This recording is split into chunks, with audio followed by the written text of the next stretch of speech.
exercise 37 exercise 37就係將一個句子 statement 轉咗一個 negative statement，好簡單，都係鎖定動詞。我成日話讀書好簡單，當你掌握到動名詞、形容詞、副詞，讀書就係咁簡單。我唔明點解讀書咁深，因為我努力過。鎖定好動詞，判點一二三類乜嘢 tenses，好啦，佢 branches off 啊嘛，branches off 咁即係 does not branch 啦。呢個動詞啊，解分支嘅意思。好啦，take simple past 咁咪 did not 爆翻原式咯，case。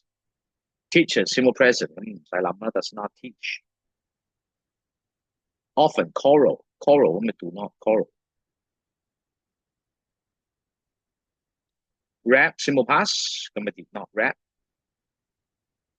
識嘅話係即刻識嘅，你要諗啫，你已經唔識。如果你唔識唔緊要，諗下點樣唔明緊啲乜嘢，要問啲乜嘢。Wait skies 咁 does not 爆翻原式